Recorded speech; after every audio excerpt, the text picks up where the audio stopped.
kita belajar sama-sama mengkaji ya di dalam surah Al-A'raf ayat 172.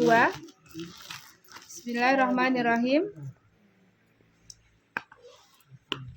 Wa idz akhadha rabbuka min bani Adam min zuhurihim dzurriyyatahum wa ashhadahum ala anfusihim alastu bi rabbikum qalu bala syahidna an taqulu yaumal qiyamati inna kunna an hadza ghafilin.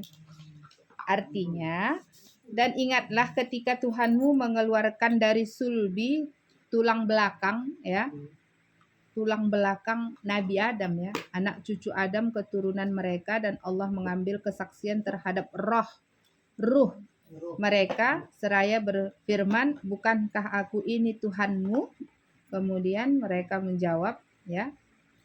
Mereka menjawab, betul, engkau Tuhan kami bersaksi, kami lakukan, dan demikian itu agar di hari kiamat kamu tidak mengatakan sesungguhnya ketika itu kami lengah terhadap ini. Nah, di sini ibu-ibu, ini kajinya tauhid ya, namanya tauhid, tidak fikih lagi. Jadi kalau kaji tauhidnya, sebenarnya orang non-muslim itu juga sudah pernah bersaksi ruhnya. Sebelum dilahirkan orang tuanya ke muka bumi ini, mereka sudah bersaksi bahwa Allah itu adalah Tuhan mereka juga. Makanya kalau kita kaji tauhid, tidak ada, jangan pandang orang salah. Kita harus pandang semua orang benar. Karena di dalam hati yang paling kecil itu, ini hati ini terbagi kepada 7 lapisan Bu ya. Dan yang paling kecil namanya sir. Ada namanya sir. Jadi sir itu senantiasa mengingat Allah, zikrullah. Allah. Itu bisa ibu rasakan ketika ibu mengikuti kajian tasawuf. Di situ tasawuf itu alat ya, cara, jalan untuk mendekatkan diri kita kepada Allah ya. Jadi jalan bukan berarti dia kok satu wajib ya, tapi bagi sebagian mereka yang sudah mengikuti tarikat gitu kan, maka memang dengan jalan mengikuti itulah, pelajaran itulah bisa kita mengenal Allah. Karena di situ dikatakan man arafa nafsahu faqad arafa rabbahu. Barang siapa yang mengenal Tuhan, mengenal dirinya, maka dia akan mengenal Tuhannya. Dan sebaliknya, barang siapa yang tidak mengenal dirinya, maka dia tidak akan mengenal Tuhannya. Ini dalam nanti kalau pelajarannya ya. Nah, artinya apa Bu? Iya. Artinya apa Bu? Kalau kita tidak mengkaji sifat Allah, maka tak ada ini, kita hanya kulit luar saja. Ya, sulit untuk mencapai ma'rifatullah, apalagi sampai kepada level tertinggi mahabbah ilallah, cinta kepada Allah. Makanya kita selalunya dan kebanyakannya di antara kita yang sholat itu hanya menggugurkan satu kewajiban. Kenapa? Karena merasa itu kewajiban, bukan karena mahabbah ilallah, cinta kepada Allah. Seperti syairnya Abu Zahra atau Abu Nawas ya, dikenal Abu Nawas kan, ilahi rabbil astulil firdausi ahlan gitu kan. Ya Allah, aku tak pantas untuk surgamu ya Allah. Karena pernah kan dengar kisah Abu Nawas kan, dia pada yang selalu sifatnya, akhlaknya, tingkah itu menjengkelkan gitu ya. Tapi sebenarnya itu yang dibuatnya itu betul gitu ya kan. Betul gitu kan.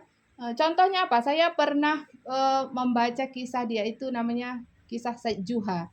Jadi ada seorang menjual rumah, lalu di rumah itu dipakukannya lah sebuah paku. Katanya yang kujual rumah ini, tapi paku ini nggak kujual kan. Nah, ya kan? Macam mana peliknya ya? Kita jual rumah tapi paku yang satu ini biarkan sini, ini nggak kujual, ini punya aku katanya.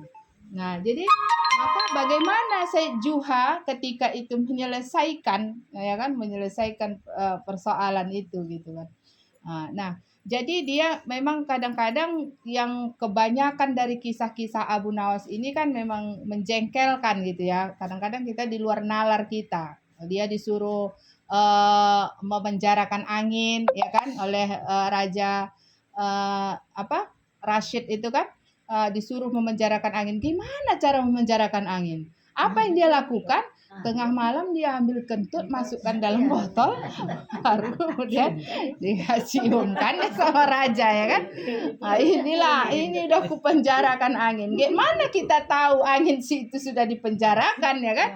Gimana kita tahu, katanya kan. Maka dibukanya tutup botol itu, didekatkannya sama tapi wallahu alam itu semua kisah ya ibu-ibu. Tapi kadang-kadang kita geli membacanya.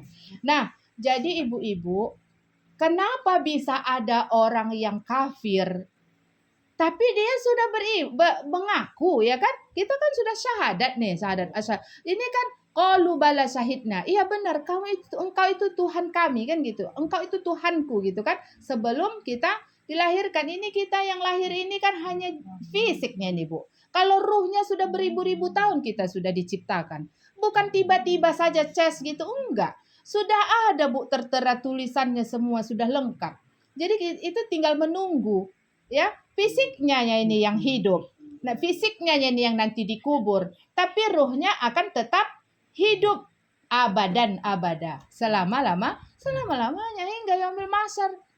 Jadi abadan abada itu yang paling mengerikan. Akhirnya tempatnya di mana abadan abada? Di surga kah apa di neraka? Nauzubillah kalau sampai abadan abada itu di neraka. Maka kita saat ini katanya di dalam ayat ini dikatakan jangan nanti kita ketika itu kami lengah terhadap ini, katanya kan. Di situ Allah mengingatkan. Jadi katanya gini, bukankah aku ini Tuhanmu? Mereka menjawab, betul, engkau Tuhan kami. Kami bersaksi, kami lakukan yang demikian itu agar di hari kiamat kamu tidak mengatakan sesungguhnya ketika itu kami lengah terhadap itu.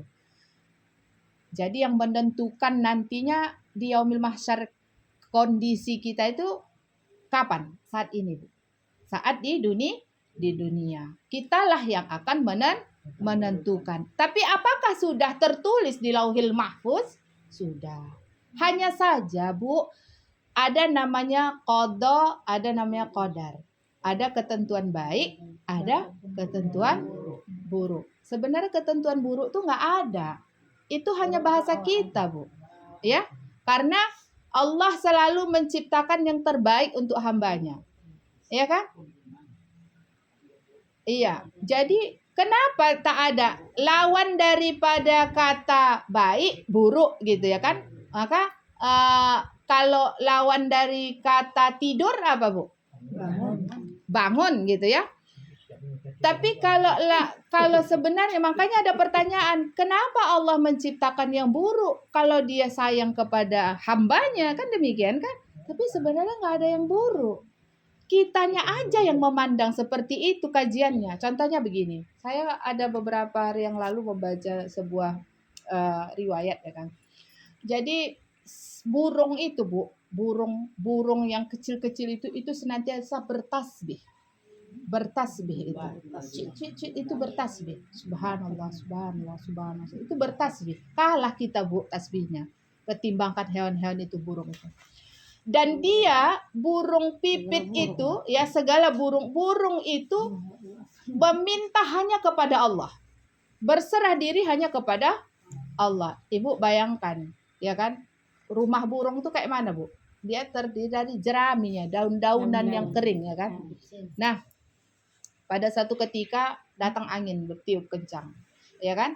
Lalu bertanya Nabi Ibrahim kepada Allah Subhanahu wa taala, "Ya Allah, siapakah yang paling tinggi keimanannya di antara makhlukmu?"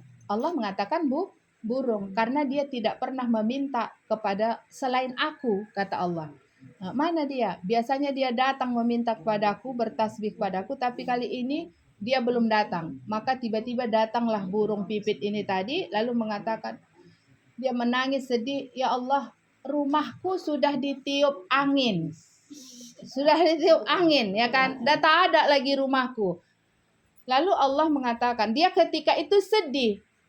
Kata burung ini, ya Allah, padahal hanya kepadamu aku meminta tolong. Hanya kepadamu aku berserah diri, ya Allah. Sekarang rumahku udah tak ada. Maka apa jawab Allah? Sebenarnya Allah bukan memberikan yang buruk. Tapi ketika itu ada seekor ular yang ingin menangkap sang burung itu di rumahnya. Maka Allah datangkan angin itu untuk menyelamatkan. Jadi sebenarnya baik apa buruk? Bagi kita yang merasa itu buruk. Aduh, aku kok kayak gini, kok aku gagal berangkat. Padahal Allah mau menyelamatkan kita dari kecelakaan tadi padahal, ya kan? Kok aku terlambat bangun, padahal memang ada. Segalanya gitu. Jadi tergantung dengan pikiran kita. Memang sebenarnya seperti itu, Bu. Hadisnya Allah itu sesuai dengan apa yang diprasangkakan hamba.